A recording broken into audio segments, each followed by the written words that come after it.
Hello and welcome to this West Yorkshire Football Show. I'm your host Stephen Downs, and we're once again on a Town Talk special. With me as ever for his second appearance in a row, so he's doing well so far.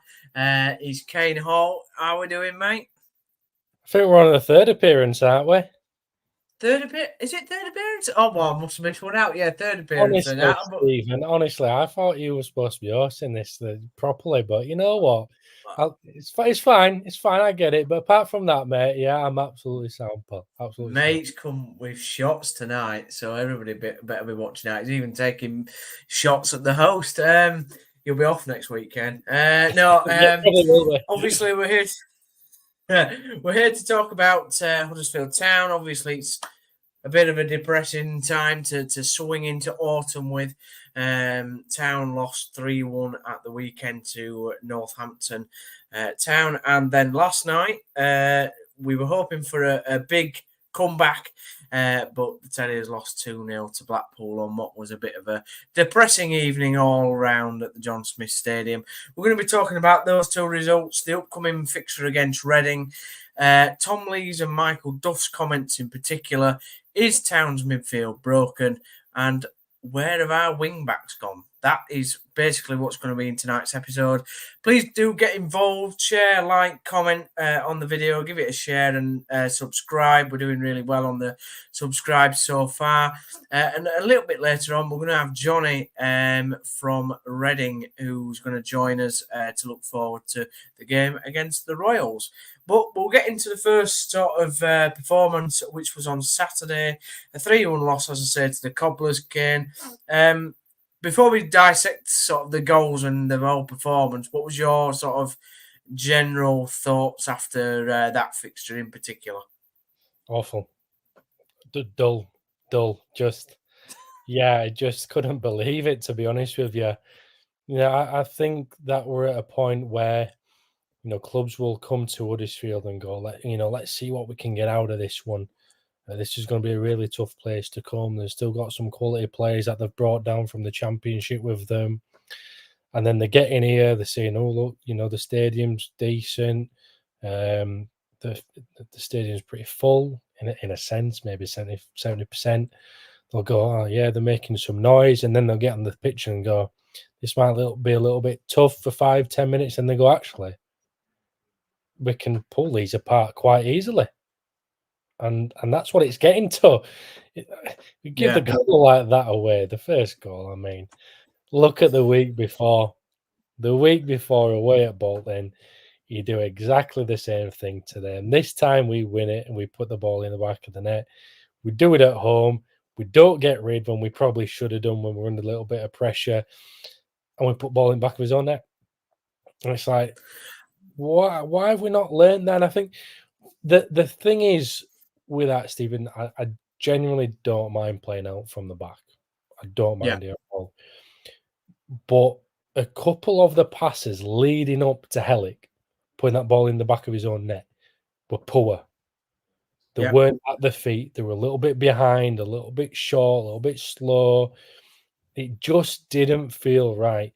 If it's not feeling right, I expect one of the players there to go, this just isn't right at the minute. We need to get ourselves set. And I'd expect there to be enough experience between Nicol, Hellick, and Lees for one of them in that back line to go, hold on a minute. No, let's just reset. Let's just reset ourselves. But no, look, fair play. That's what the manager's asking them to do, and they will do it. But I also still think, regardless of how you're trying to play, how fancy it looks, how great it looks, sometimes you need a bit of common sense. And there were no common sense there for me.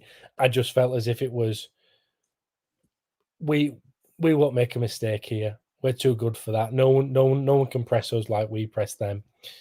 Yeah. And that's what happened. And then obviously the heads go down because everything in the stadium. That made the first goal even worse than the one that we scored against Bolton for me, Kane, because, like you say, that little bit of arrogance, but the fact that it wasn't like the goal we scored where the pressure that we put on Bolton's back line, literally we had like 3-4 men in their box pressing the keeper. Northampton put a bit of a press on, but I wouldn't say it was like an electrifying press. Do you know what I mean? And it was No, just really, and I think that was the embarrassing thing, that the fact that it was an easy pass. I mean, me and you could have played that ball back to Nichols. Honestly, I believe that we could. yeah, it was a nicely controlled press from Northampton, is what I enjoyed about the way they did it. It wasn't frantic. It was rational. They moved up the lines when they needed to. They went onto the right plays when they needed to. It was a perfect press. Yeah, I guess anytime you press high, you win the ball back and score. It's a perfect press, but they have forced a mistake, so it's even better because they've not given out loads of energy. It's not taken anything out of their own game personally. They've not had to do a 50-yard sprint. It's been ever so slightly just gradually working themselves up the field, and they got the rewards for it. And because of the goal, all the players have yeah. gone, "Oh, what's happened here?" All the fans have gone, "Eh, are you all right?" And then all the Northampton players, coaches, fans have gone, they're hitting the roof. They're ecstatic. Who'd have Well, they thought? know. Yeah. No, I was saying to you, I would have thought Saturday morning on the way up the M1 from Northampton, they'd be beating Huddersfield Town and not having to shoot before scoring. That is unbelievable. They're hitting the Yeah, roof. it is. Yeah. They're ecstatic with it, and that just Yeah. then sent everyone in the stadium just a little bit west.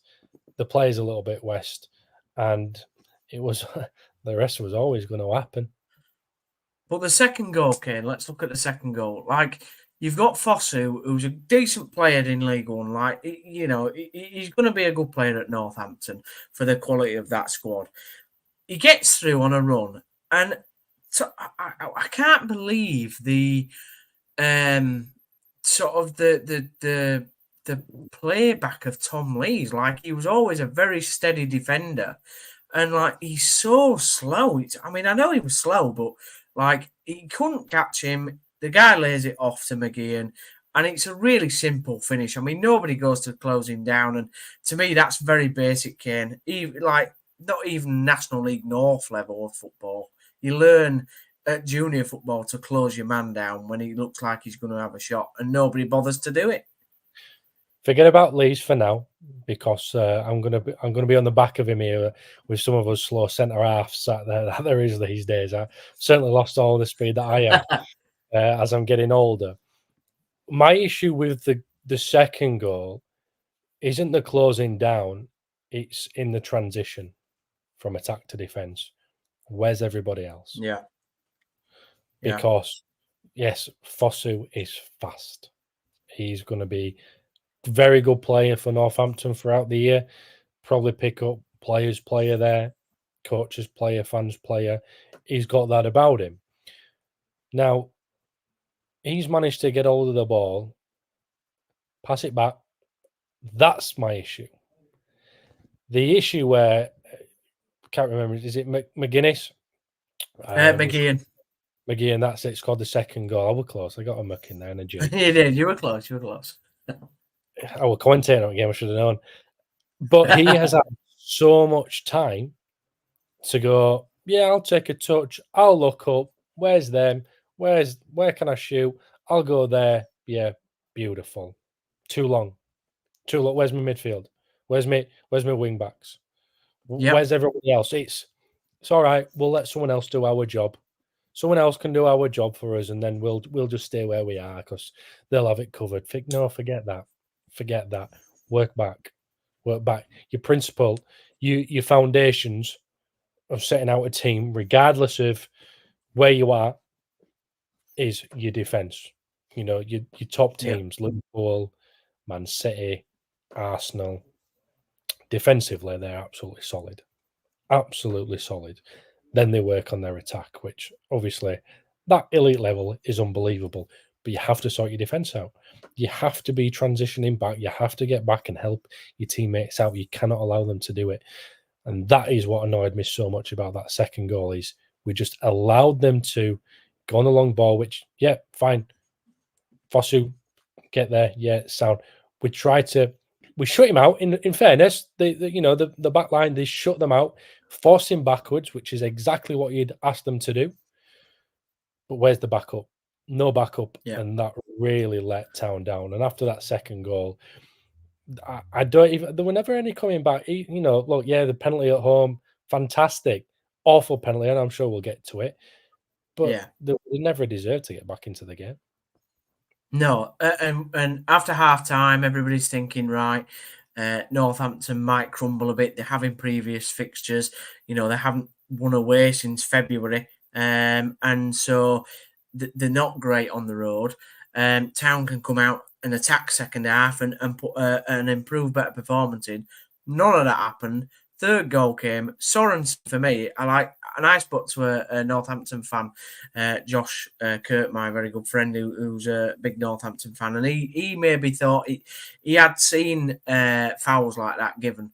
But to me, Sorensen, weak in defence, weak on the sort of challenge, didn't win his shoulder charge, slipped on the turf, which maybe had a bit to do with it, but should have been so much stronger. Fossil goes through, and I've said on Monday night show, and I said at the time against Josh, like, I'm pretty sure Lee Nichols is more bothered about telling the referee it was a foul than saving the ball, because it's so like a lackadaisical try to save it. It's unreal. I mean, it's good finish through his legs, don't get me wrong, but it still looked poor, and I just felt that third goal rounded off the penalty.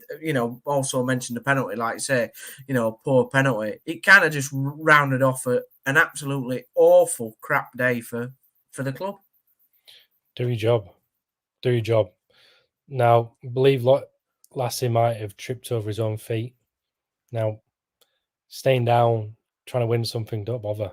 Referee winner. I thought the referee had a pretty decent game. I think he got 90% of everything at the weekend, which is something we can't really complain about. I thought he had a good one.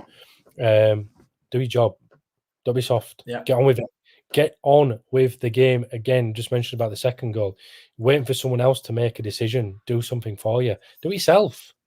Do it yourself. Stop whinging at the referee, your other players.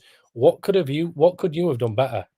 And okay, if he's tripped up over himself, he's tripped up over himself. What could he have done better from that? He could have got up and tried to make it harder for Fosu. And if you'd have done that, no questions asked.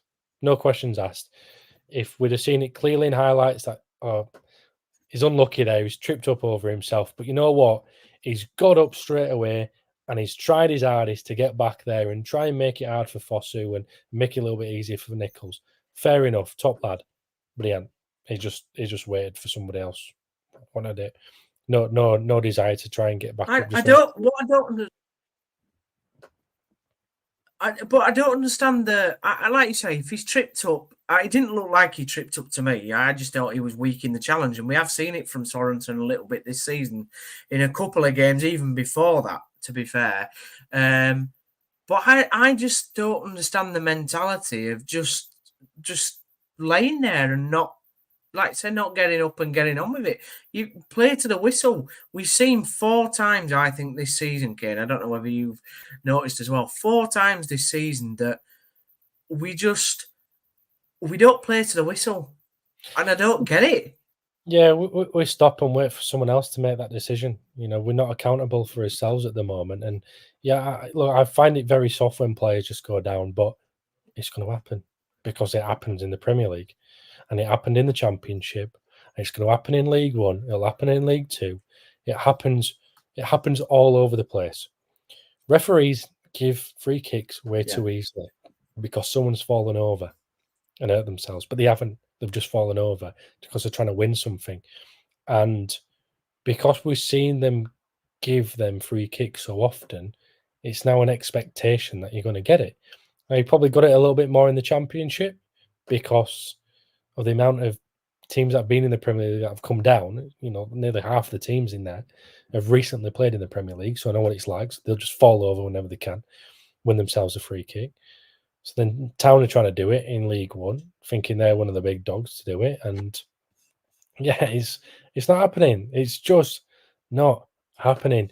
Just get on with it. Be accountable for your actions and yourself. It's so frustrating. So frustrating. Yeah. So we moved on from the 3-1 debacle at the weekend, which Although, everybody was. even let's just talk about the penalty. Oh, the penalty. Yeah, go on then. What the penalty to me is a penalty, but it's one of the worst penalties I've seen for a long time. There we go. Look, I'm a big believer on if you've won the penalty, you don't take it because it's like a curse. It's like a curse. I just didn't see any conviction in it, and I think that summed up the whole performance was that penalty. You had the opportunity, and it was awful. Now look, I think we would have scored that. We might have got back into it, you know. Yeah, I think we had a bit of momentum. I don't think we'd have deserved anything out of the game. But the No. week before, he's scored, which is great. He scored from the penalty spot. Fantastic. Love that. Great. But the conviction in that penalty at home against Northampton was the same conviction that all the Town players had throughout the game. It was shocking. There was nothing behind it. Go and hit that ball, put it back at net. And it was a shame because I feel as if Karoma needed a bit of confidence as well because he didn't have the greatest games. And we know we've spoke about it on here that he's a confidence player and needs a bit, or he's someone who will turn up once every 6. But it is a shame. But he has to hit that ball into the back end. That it's a really awful penalty. On a positive, Joe Hodge looked good when he came on. That was a good change. And I'm gonna speak about changes as we move on as well. Yeah, that's the first real time I've properly looked at Joe Hodge, sort of in detail and in depth, and he's like a 20-year-old hoggy, really, in his stature. He's so short and squat, and he's a hog who can run. Yeah, he is really. Yeah. What disrespect to Hog, because I'm Hog's biggest fan. I love him. I think he's great. So but I know sometimes Town fans have his issues with him, as do I. But I still love Hog. But yeah, he's a little hog who can run.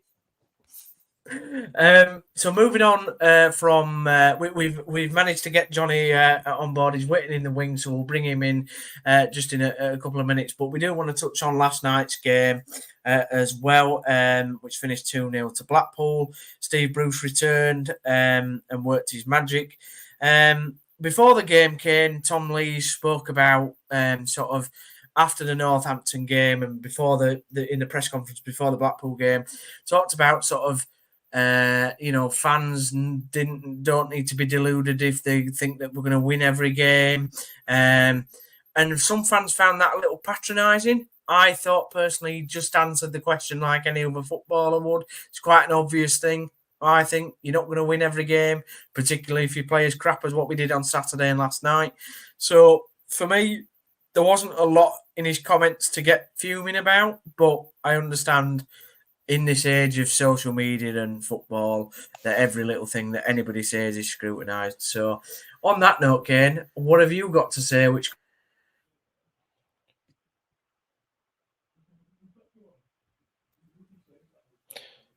Sorry, Steve, I think I just lost you a little bit there, but I will go on, mate. I just lost you there, but I'll try and allude on what you're trying to say about what Lees has been just saying. about Tom Lees, just about Tom Lees, mate. There is an expectation with Huddersfield. There's the expectation of this club was in the Premier League recently. They've dropped down from the Championship. They'll have one of the bigger wage budgets. They'll have one of the better coaching teams. They'll have one of the playing staff. They'll have one of the better training grounds. And then there's the unreal expectation where, yes, some people will think they should go and win everything because of that. Now I'm a little bit in between. You're not going to win everything. Absolutely not. You're not. But I can get on with not winning anything or everything as long as the performance, the fight, and the drive is there. After that Northampton game, I didn't see much fight or much drive. So in terms of what Tom Lees is saying, what fans are saying, I get both angles. I get both angles. All I want as a fan, or as a coach, or as a player, just want that willing to work, that willing to drive, that willingness to go out and there and do your best. And I think sometimes it doesn't look like it, whether that's a system issue or not. I don't think it's always a system issue because, as we mentioned, for the second goal, no one working back, no one wanted to help out. Yeah. So yeah, disappointing overall, but I get what Tom Lees is saying. You're not going to win everything, but if you're not going to go win everything, Tom, let's make sure we're showing the passion. Now, to be fair to Tom Lees, he does. I like Tom Lees. I think he wears his heart on his sleeve. So you just want him to set an example and hope everybody follows it. Yeah. Just because I'm conscious that we want to get Johnny in, what were your thoughts about last night's performance against Blackpool, Kane? Disappointing 2-0 loss. Just I didn't, it's just a continuation from the Northampton game, I think. So easy to break down. I've mentioned it already on this podcast. So easy to break down, so easy to exploit down the channels, through the middle, because you've got the two strikers and then who can't cover across the front, their back line.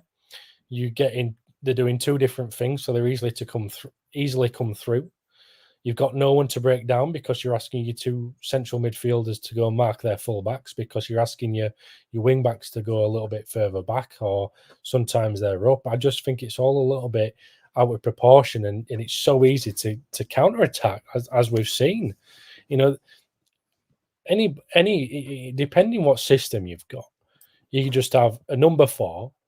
That's what I like to call it, the central defensive midfield player, the number 4, the playmaker, or anybody can come into that area in between the two strikers, in between the two centre midfielders of Town, and they'll have acres of space and they'll pick out a pass wherever they want to go. And then the back line is so low on confidence as well at the moment. But so we wing backs, it's so hard. It's a hard system. It's a hard system because you don't know whether to be further up or further back. If you're in between, are you doing something wrong? The margin for error is so small. And if you make a mistake, opposition get in there.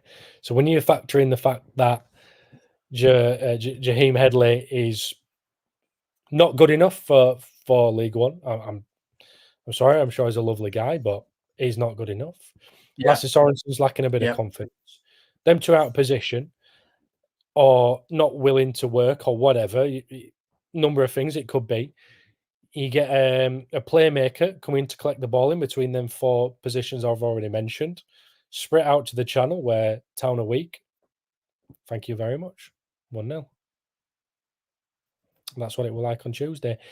And I'll be honest with you, I will get into the point where unfortunately I couldn't make it to the game. I was enjoying playing Football Manager more than watching the game. And we had on Football Manager, we had a really good pre-season for the club that I'm taking, won his first game at league. Now, that was more entertaining than watching the game because you can read what's happening.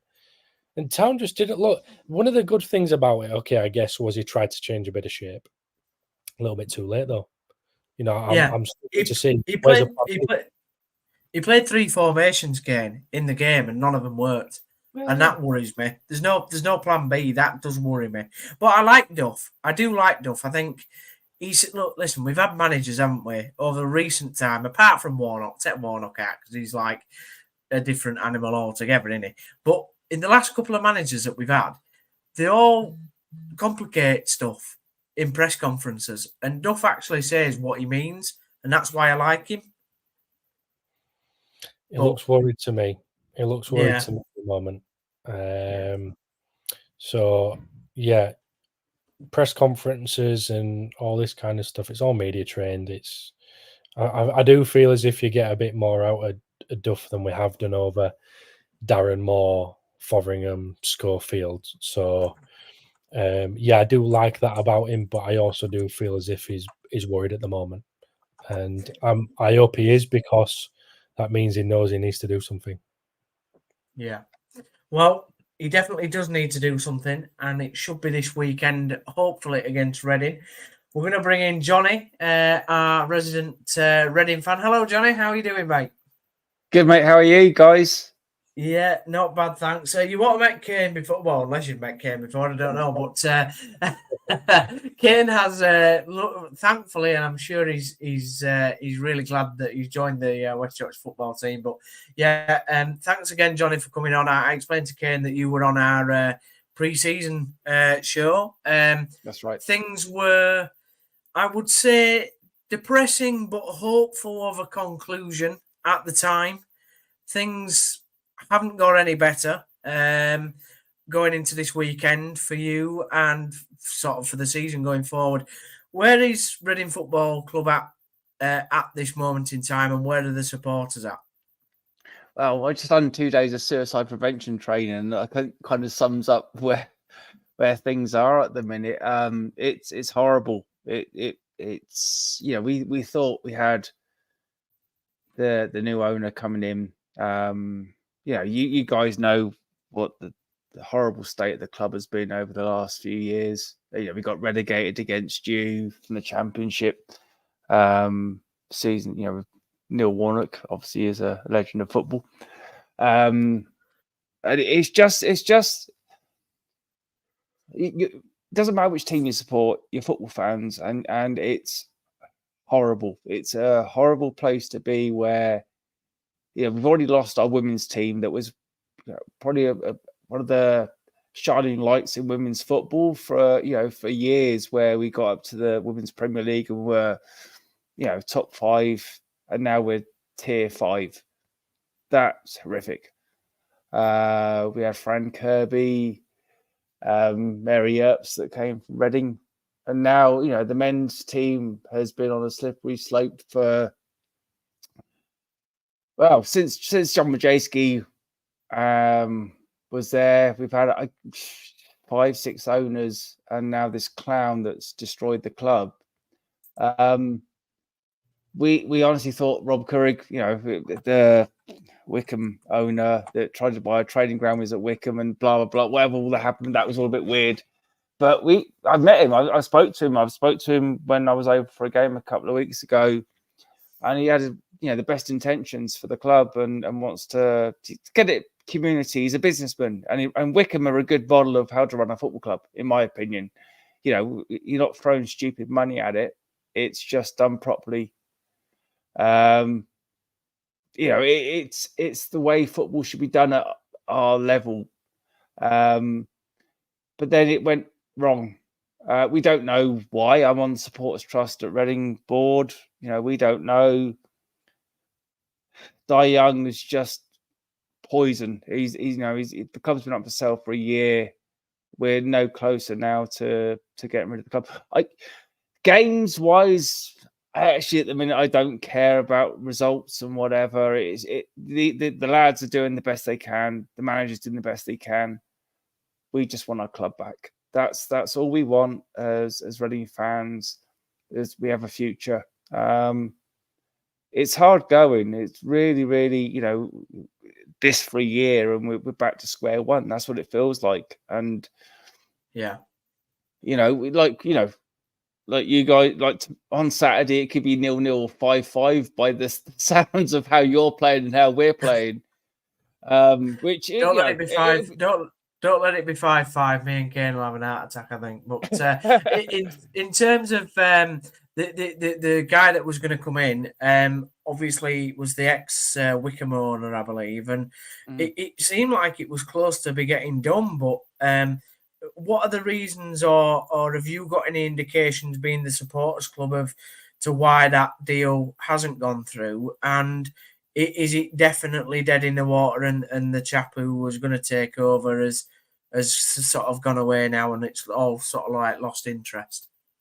Well, it's definitely dead in the water, because apparently our owner, who didn't have any money to run the club, managed to find money to pay him back, because Rob's been funding the club over the summer to pay the wages, but he managed to find the money to pay him back for that, which is bizarre.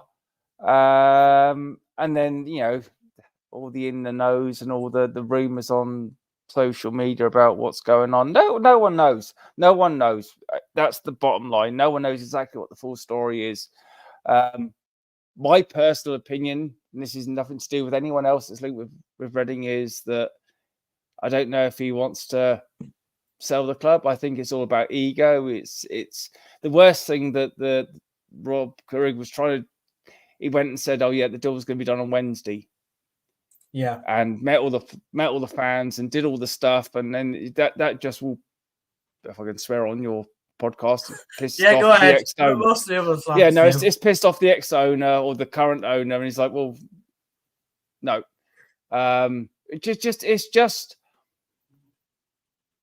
it's just horrible. Like, let you guys know what it's like. It's frustrating, Johnny. It's frustrating, Johnny, isn't it? Because you put in so much of your own time, effort, money, whatever it may be, to put into your club. It's your club, regardless. Yeah, and your club is your club. It's about the fans. It's about the community. It's about support. How many hours over the years have you put into Reading? And I think that kind of gets forgotten about, regardless if you've been following the club for a year, you've been following the club for 50 years, anything in between, anything more, whatever.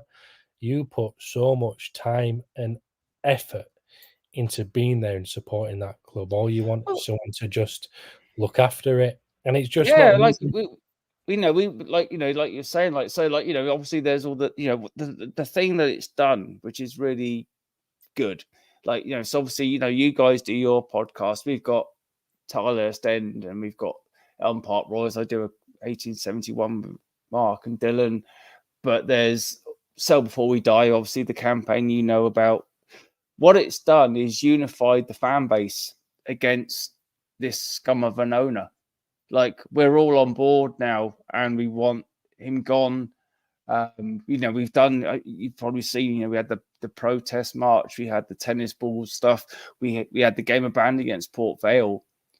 But the one thing that I can't speak on behalf of the fan base, but one thing that we don't want to do anymore is affect the team and the players against you guys. That's off the park, because it's not their fault. They are doing so much good in horrendous circumstances where they weren't even told the takeover fell through when it happened. They found it through media. They'll be suffering already, won't they? It's more than football. It's more than you beat us on Saturday, or we beat you. That's a game. It's a football. This is a bigger story than winning or losing football. It's about a community. It's about our heritage. We've been around since 1871. We're all very quick to forget about what football means. Because the Premier League just go on about VAR and all the other things, and Man City still sitting there with their 485 charges against them. But my club, like your club, you're passionate about it. Reading, for me, I was born there. I live in Ireland now. I lived in Australia, and I do whatever. But my parents are involved, my grandparents, my brothers. It's my world, and football. I talk a lot about mental health. People go blah whatever, but football's supposed to be an escape from life. And on a Saturday, you go to the game to forget your troubles and your issues. But at the minute, the football on a Saturday is causing more troubles and issues than the rest of your life. And that's really horrible. That's what we're talking about in terms of how much effort you put into it as a fan. Or it's for the first year, the 50 years, whatever, you put all the hours into going to support them. It does affect a lot of things, and that's why you want it. You want that escape. Now, it also affects the players, everyone at the club who works there as well, which will be a good 50 plus at least on the staff. Never mind just the players. And they've got mortgages to pay. They've got children. They've got families. That's their job. I don't work there, but I have my own job. But you can imagine the pressure that causes for everyone, and it's horrific. It's really, really so wrong that Yeah, it affects top to bottom, and that's yeah. probably one of the reasons why you've seen yourselves fall from, the playoff final in the Championship to where you are in League One. And we've mentioned it on our podcast in the past about confidence and everything that goes on, but the club is just lacking so much at the moment. Obviously, it's very obvious that you guys as fans and Reading as a club need a big change, but getting someone to come and do it, that's going to be the next hard thing, isn't it? But I'm sure once you get somebody in there, there'll be a full buzz around the place again, and it'll be on the up. The buzz, I think, to be honest, we've had the buzz since beginning of this year. The Ruben Sellers has done a remarkable job as a manager. A group of players that are young, and we guys like a bit more experience, like Lewis Wing, Harvey Nibbs, Sam Smith came back to Reading.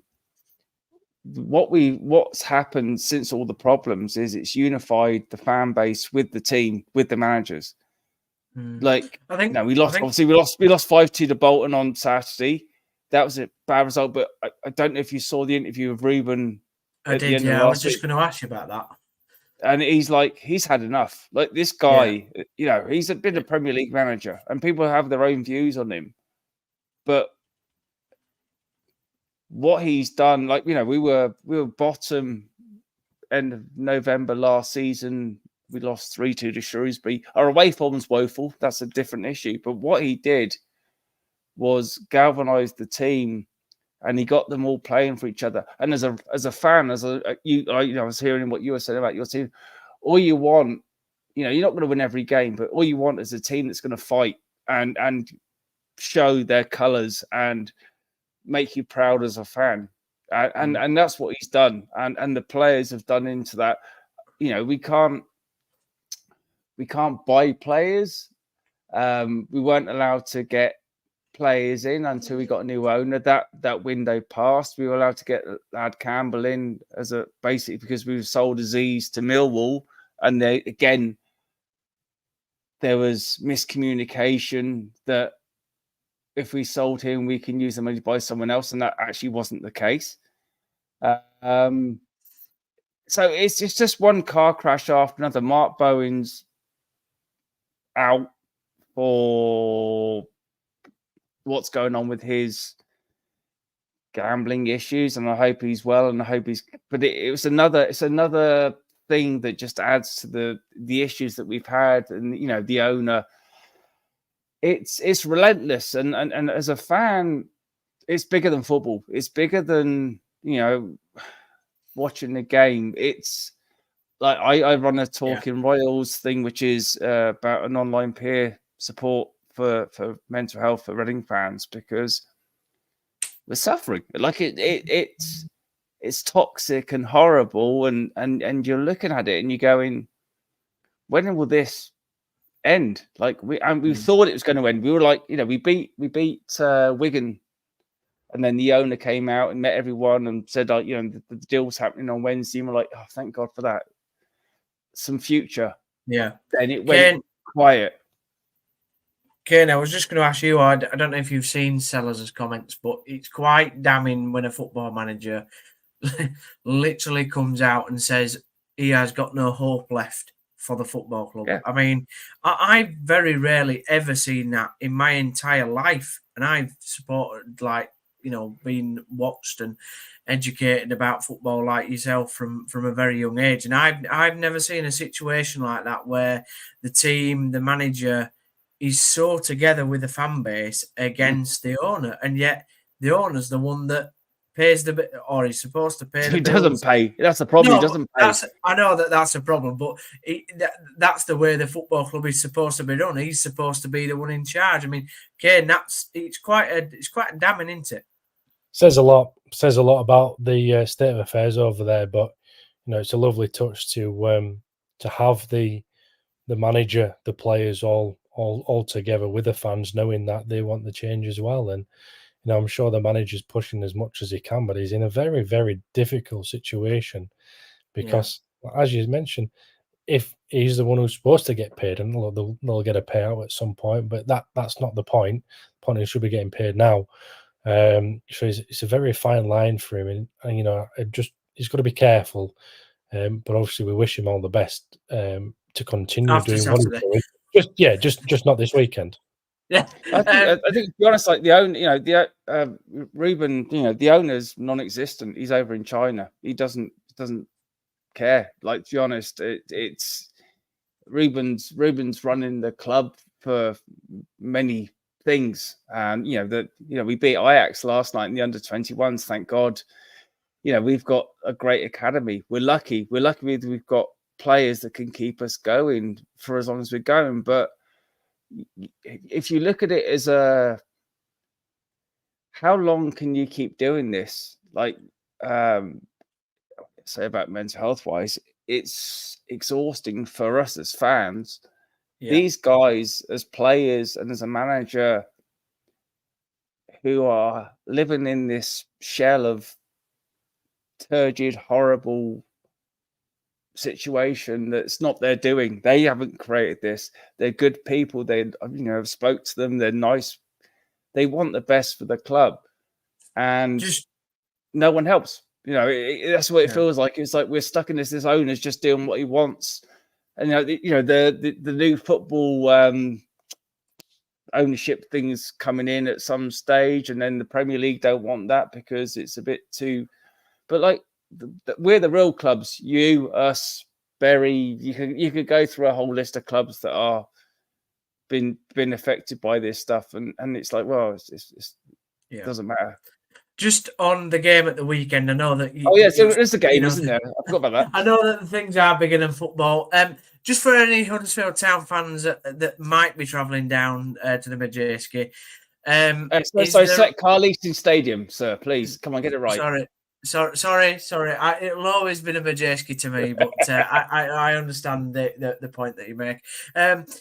Is there any planned protest? Because we've had this before when we visited Blackpool, and we had a lovely local gentleman doing donuts in the middle of the pitch with his mobility scooter, and the game was then abandoned. So I know the tennis ball things have happened before. Is there any planned protest, or is it more? I honestly can't tell you, but I think from a fan's point of view, like, we can't do another pitch invasion as we did against Port Vale because that's a points deduction. We haven't got, we can't afford to do stupid things like that. We can't afford to do anything that will affect the players, because when we did it last time, it was like the last straw pretty much against Port Vale back in January, where we went, we've had enough, because we needed to get public attention of what was going on at the club, and it did. Yeah.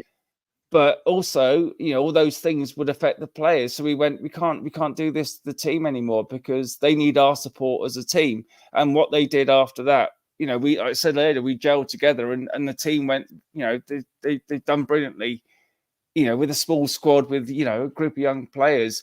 This isn't about them. We love them as a team, and we love them, as the manager, and we will back them. The results will go, we've had a rough week. We lost at home, we lost away. We've had a rough week too. Yeah. so it's going to be a fantastic fixture. It will be. Like, it will be a proper game of football. And I think that's all we focus on. What will happen off the pitch will be something. I don't know. I can't say that but there will be protests, but I just hope it's not about the players and the team. The people will do what they do, but they just need to respect that game and hope that we'll keep fighting. We'll keep fighting off the pitch. We'll do what we have to do, and then we'll beat you 5-0. What are you hoping for in terms of where do you think you can get to against Town? Obviously, we're coming off the back of 2 negative defeats. I'm going to touch back with Kane once you've left us, mate. But in terms of the fixture, are you confident against Huddersfield? How are you feeling? Oh, look, it's where we're at the minute. We've done, for us, we had a really positive start to the season, to be honest, which you don't usually have. We lost to Wrexham, but the rest of the results were really good until last Saturday at home, and then the Bolton game. But you can't. We gave, like you were talking about, stupid penalties. We gave away stupid penalties last week. You can't do that against teams in this league. But I can't criticize them because they're dealing with crap that they shouldn't have to deal with. And that's the bottom line. And they do the club proud because they fight, and they we've only got a small squad. We have lots of youngsters having to play. But I think all the fans will back the team on Saturday. I think Ruben's got them playing a certain way, and we've got goals in us. The biggest thing for us, we've lost our first choice goalkeeper, Joe Pereira, which we've had Clark in goal for the previous game who made a bad error, and Button, who's not fans' favourite.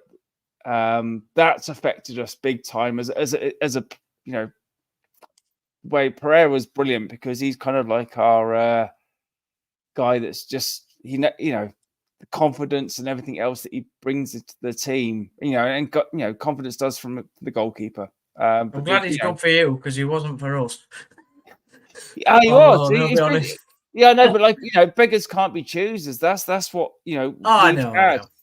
No, but he has done well, and the way that Ruben plays, it suits his kind of football. But it's what it is.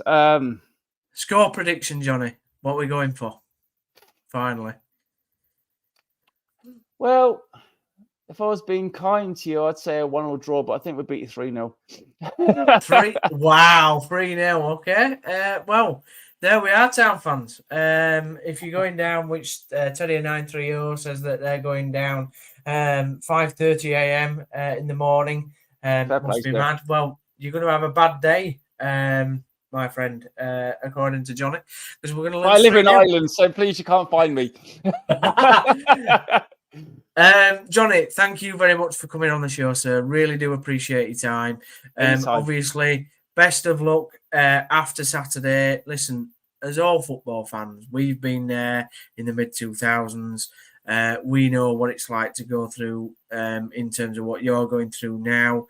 And so best of luck for everything. And let's hope Reading FC get back because, as you say, a loyal football club that's been in the Football League for many years and deserves to still be there in 100 years' time. So thank you very much, and best of luck for the rest of the season. Yeah, take care, guys. Thanks for having us on. Look after yourselves. Cheers, Johnny. Bye-bye. Take care. Bye-bye. So that was Johnny, the Reading FC fan. Thank you very much, Johnny, as ever, for coming on.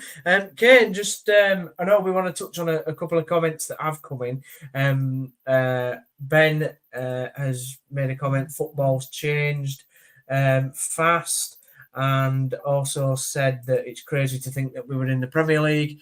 It is, Ben, to be honest. It is crazy, but it's crazy also to think that Reading were in the Premier League with Kitson and McDermott all them years ago. Just touching on kind of Johnny's thoughts, Kane, what kind of your reaction to what he's had to say? Yeah, obviously it's a tough time for Reading fans, and we've all been there, we've all been in that situation. It's just tough for the club. I don't want to touch on it too much after because Johnny's mentioned quite a fair bit there. Just hope it works out for them because everybody just want a club to support, and let's hope it gets resolved sooner rather than later. Otherwise, they will be struggling. They really will be struggling. Yeah, and like he says, it's the sort of the lifeblood of any club is the fan base, and they're obviously sticking by their manager and their players, and hopefully that means that Town fans can go down at the weekend and not see any interruption to the game, and that's what, of course, we all as football fans want to see as well. Going on to some of the other comments, Ken, I know that you've picked up on. Terrier930 earlier said Duff needs to drop the 3-5-2 system, and Nagel needs to sack Cartwright before January, or we will be staring down the battle of League Two. There's been a lot of debate about this 3-5-2. Obviously, Duff plays that mainly as his system. It's not working, and it hasn't worked for the last two games. We've had problems in other games. You could say the best performances were against Bolton, although they were horrendous on the day, and against Peterborough at the start of the season, probably the best performance we've had. You watched us like I did in pre-season against some absolutely top sides. Let's be fair, that they were decent European outfits. Why is this system gone so wrong so quickly after 7 games, Kane? Just think it's easy to pick at. Look, the Bolton game, Bolton play 3-4-3. So when you match up against that, automatically their front three is marked by our back three. So yeah, one-on-ones, you should be fairly comfortable. Your 2 strikers can get in between that central defender and cut out each way. But that's where the midfield comes into play and your wing backs. So you're overloaded in there. Your wing backs can go, they can cut off at the half space in between the attackers or the defenders. yeah. But then you're asking the 2 midfield, obviously the 2 wingers, your wing backs are on them, so they're marked 1-on-1. Then in the midfield, it's a 3 versus 2, so you dominate it.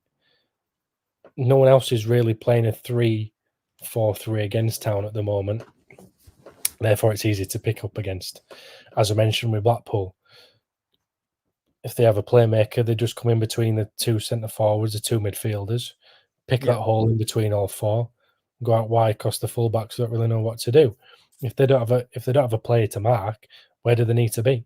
Do they need to be back? Do they need to be forward? If they're too forward, they get clipped out. If they're too far back, the back line is too heavy. There's too many players down there. You're cutting each other's space up. So as I've already mentioned, it's a fine line. I'm not that keen on a 3-5-2. I think you've got to be really, really good to play it. You've got to do a lot of work off the ball, but equally on the ball, retention has to be good, and retention's been awful. So I'm just not that keen on it. I think Town are a side who are lacking confidence, which we've mentioned. They need a bit of a kick up the backside to get things into gear, to get them going again, like we believe they can do, because we've seen individual performances that they are better. I just want something a bit more solid and something that you can adapt into. But unfortunately, the that have been bought, I'm going to touch on that. The players that have been bought are for that system. Now, again, with that system, I'm still thinking, where's Matty Pearson at the moment? What's he done wrong? Because he's a player who can play right back and centre half, so would be perfect for a wide centre back. But he's done something wrong. I don't know what he's done to not get himself in the team. Scored goals last year when you needed him to. It's not like he's unfit. But he's not quick, Kane. That's the only thing. I think that for me, I think his thought process is, well, I've probably got to play Hellick because he's my best centre back. I've got to play Lomvik because he's the only one with any pace, and the wing backs are not maybe the best. Although Mikael Miller's quite good, but Sorensen is also weak at getting back, and Tom Lees. I think it's a toss up. Always between Tom Lees and Matty Pearson. I honestly do, because I don't think he. And the other one is Spencer, and Spencer is either, he's probably as quick as Lomvik, but he can be inconsistent in his play. He's not centre half though. He's not centre half. He's right back. He's a right back. He's a right back. Yeah, he's a right back that got played left back, and then he's from playing left back. He's been told to play centre half.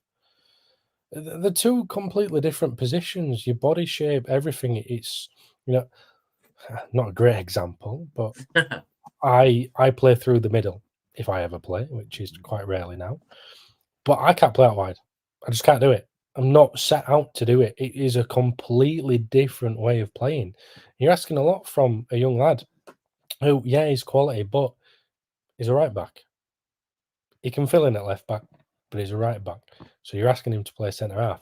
Now, saying that, I know I've just argued against myself because I said Matty Pearson can play right back or centre half. He Yeah. is a centre half who can fill in at right back, and he has filled in at right back. Yeah. So, okay, yeah, I've argued against myself, but Matty Pearson is more suitable to play that wider centre half role, and I just don't understand why he's not been doing it. Again, I'm not a fan of the 3-5-2. You have to be really good to do it, and we're not really good. We don't have really good players. We don't. What were your thought process towards last night in Ladapo? I mean, that was the first time I'd seen him. Arguably, I wasn't at the game on Saturday, so I didn't really see his. I know he came on the other week, but that was for about 10 minutes. Like, for such a big lad, and I know maybe he's catching up on fitness and whatever, but to not win a header again, I mean, not to win one in the first half. Might as well just have Danny Ward playing. So was pretty disgraceful, wasn't it? If we're being honest. It's poor. It's poor. I said it. He didn't have a team for a reason. There's a reason he didn't have a team. I hope it's just that he's not fit and he's not match fit, and I'm sure that is the case. I hope that is the case. Yeah. And he just needs that time to bed in, which I'm sure he will do at some point. But yeah, it's disappointing because what's the point in spending wages on him when you're already wasting wages on Danny Ward to not win an header? Same difference. Blue Terriers put on there. Duff has said he's coached the players to play 3-4-3. So why not start using it 100%? Why not? Why not? Why is he playing 3-5-2? If that's what he's coaching to do. And they also put the problem with playing wing back system is that your wing backs are off it the entire. And I've said this. I think if your wing backs are off it, and half your midfield is not playing well, the system's broken. Kane's not fit enough to get up and down, which he's asking him to do in an 8. Hodge probably was our best midfielder again against Blackpool, but that's not saying a lot because I thought everybody was poor. And he had to take Wiles off, who was shocking. And he brought... Sorry? Well, did Wiles play? I don't know, but he played absolutely terrible again. And he put Evans on, and Evans was all right. He was probably marginally better than Kane, but I just think, like, where's this midfield gone? 2 weeks ago against Bolton, we were thinking, blooming heck, we've got midfield options coming out of his ears. And now we've got none. I'm struggling. I don't like Hodge in the CDM role. I don't see him there. I see him a little bit further forward, or as Blue Terrier says, in the 2 of the 4 in that midfield. But again, he's not going to play that system because he's not bought for it. He's brought in 3 central midfielders. Yeah, he's brought in Hodge, Kane, and Evans when you already had Hogg and Kasumu and Iopenda. That's 6 midfielders. So, but they're all very samey, aren't they? That's my problem, I think. I disagree with you. I don't think they're all samey. I think I think 2 of them. There's pairings that are the same for me. In there, but he's not going to play a 3-4-3 when he's got 6 midfielders to pick from because you're leaving 4 out. So that's why he's playing this system, I think. Well, that's what it looks like anyway.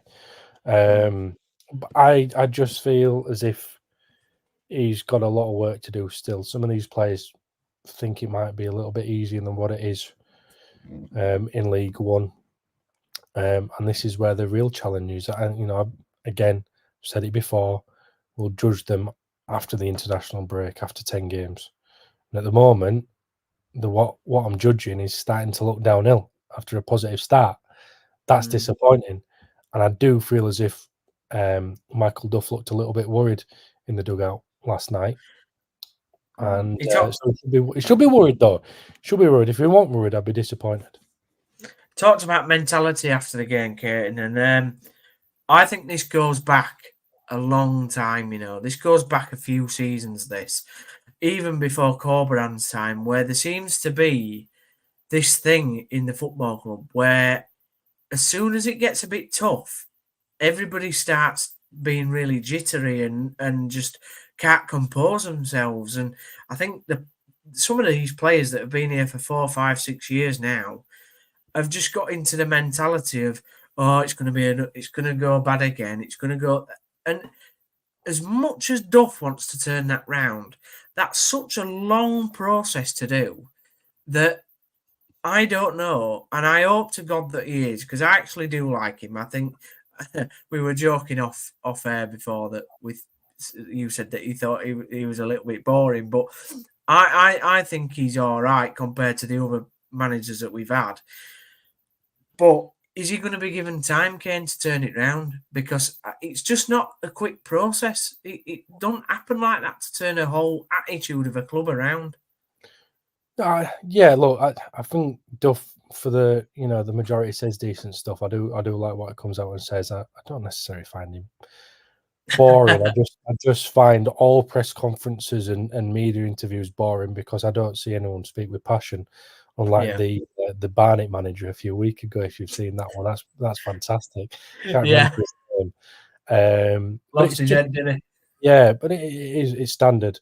How did the game go? Well, I thought the boys did, really well, and we've got to work on this. Yeah, we know that, but what do you really think? But that's just a given now. That's just a given with any kind of media in football. I think Michael Duff's okay. Yeah, I think he's all right. I don't agree with the system, but that's just because I don't like it.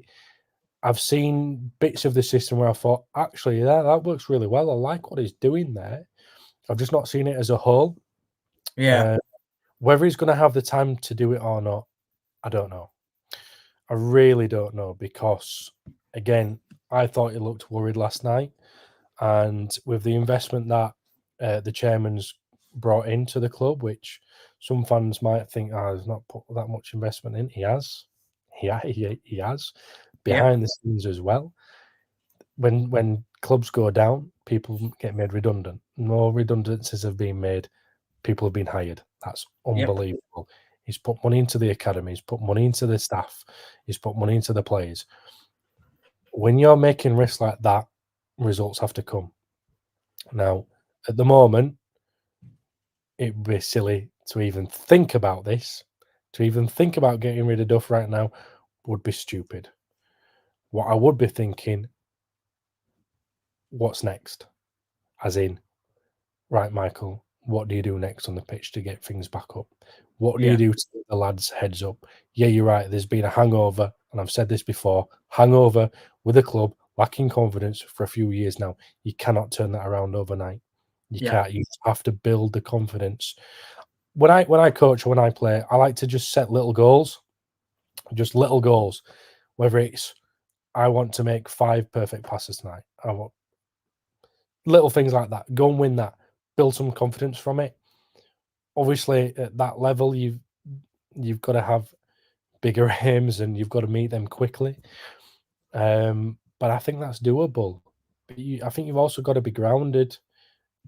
You've got to find the right balance, which is always hard. Yeah. I think he's got until. Well, to be honest with you, if I'm an owner and I'm looking at this right now and going, right, that's a couple of bad results. If I need to make a change, I need to make sure it's before January so they can bring their own players in. But I also need to make sure I'm hiring the right person. And I need about probably a month at least to do that. So he's got, in my mind, if I'm an owner, until middle of November. Yeah. Which is a perfect amount of time. And that's when you have the crucial meetings as an owner, as a sporting director, as a CEO with Jake Edwards, Matt Cartwright. Sit down in a meeting room. We're not where we want to be. How do you change it? Explain to me how we're changing it. Show me how it's going to change. And if they go, okay, I like that, let's see it happen, and they go again. I've got no issue with that. As long as they're putting the right pressure on the manager and the manager's coming out and showing them what they want and everyone can see it, then there's no issue there. I don't think you should just get rid of managers willy-nilly because that don't work. It just doesn't work. But that's what we saw last season, Kane. And the other thing is that that's because the appointments were wrong. But what worries me is that every managerial change so far has been inconsistent. So Warnock got rid of after 7 games. Darren Moore was left too long in his job. Should have gone after the Leeds result. And then obviously Brian Wrighter ended the season, and naturally, I don't think anybody expected him to stay realistically. So the thing with Duff is, I don't want them to think, do you know what, we gave Darren Moore probably 7 weeks too much, so we need to get rid of Duff now. I don't want that contradictory magnet of opinion to go the other way. Just you have to treat each individual, I think, on his own merits. You're right. Okay, so let's go. Can I just go back to the start of that? Warnock should never got rid of after 7 games. Yep. You should have at least given him up till December, appointed a new manager in November, and said, "Look, Neil, you've got till December. Do what you can." Would have been mid-table. A new manager would have come in November, been able to watch the players for a month, had January to get his new players for his new system of whatever he wanted to do, had that time to bed in. Instead, you get Darren Moore. Under Darren Moore, how many good performances were there? None. Absolutely not one single one. None. Exactly. How many good performances have there been under Michael Duff at the moment? I would say Peterborough was very good, better than people expected. I would say Bolton was good, but how much was that down to Bolton being bad? But I thought we were good. And you probably say we were good in other bits of games. Shrewsbury probably 40 minutes, 50 minutes. Same with Stevenage. The other two, Northampton and Blackpool, obviously, were horrendous. Yeah. Okay, but also the cup games. Yeah, we've seen a little bit there from Duff to go, actually, they are playing okay. So I'm all right with that. But then again, the decisions, Darren Moore, gone too long. Worthington came in, unbelievable. Oh, what a turnaround. What a turnaround.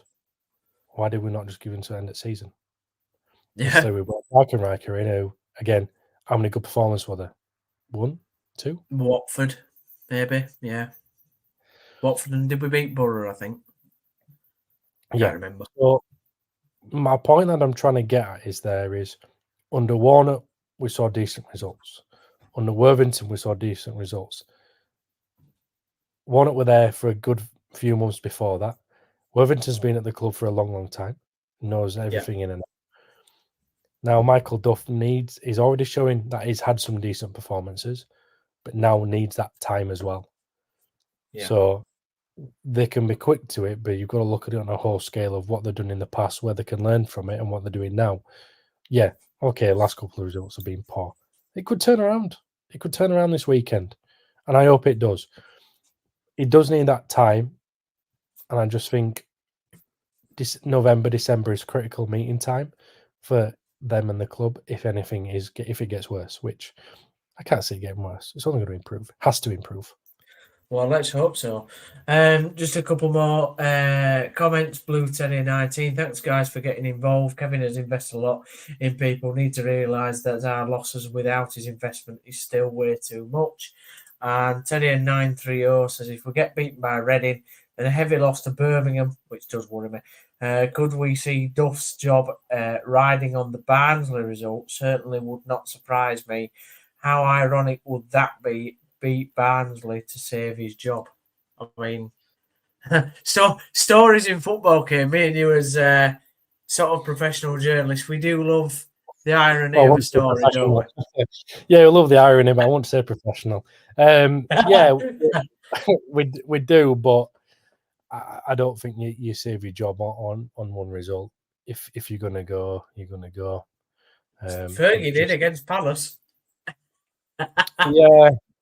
I suppose so. I see it differently. I you've got to see the improvement. You really have to see the improvement. Yeah. Thoughts going into this weekend against Reading then, just to round off this show. Prediction for you, Kane? We've heard what Johnny's had to say. Yeah, I'm going to go 2-1 Town. Yeah, I think we'll win. I'm going 2-1 Town because there's going to be some harsh words from the coaching staff. There'll be some changes. Yeah. Unfortunately, I don't think there'll be a change of shape. But I think Reading are on a feeling low enough that it doesn't really matter, that the tactics might be tight. So that's why I'm thinking it'll be close. But Town are leaking and easily to pick apart. So that's why I see Reading scoring. But I do think there'll be the changes that Town fans want to see to encourage the fans and encourage the team again. And some of these players that have been on the bench will go, my time now, my time to show why I should be playing. Yeah, I'm also going for a 2-1 win. But that's just me all over. I normally go for the 2-1 win. Thank you very much to everybody getting involved tonight, for all the comments, for the views. Thanks for sharing the video and liking it. Please do subscribe to the channel. As ever, my partner in crime for tonight, Kane, thank you very much for your third appearance, my friend. Third appearance. And very much appreciated as ever, sir. Cheers, mate. You're gonna have to make an Excel spreadsheet and get a list up on appearances, starts, all that kind of assists and assists. How many times are you gonna tee Zach up for a point that he wants to make? And exactly, and then how many times he misses it? Yeah. It's not even here. Picking on he's not even here for Zach. Well, he should have been here, shouldn't he? He should have finished his meetings early. No, I'm joking. Make a point, Steve. Yeah, we'll hopefully have the bearded wonder Callum back and Zach very soon. But yeah, cheers everybody for getting involved. Let's hope Town turn it around against the Royals and come up with a right royal win at the weekend. I'm your host, Stephen Downs. That's been Kane Hall, and we'll see you very, very soon. Cheers.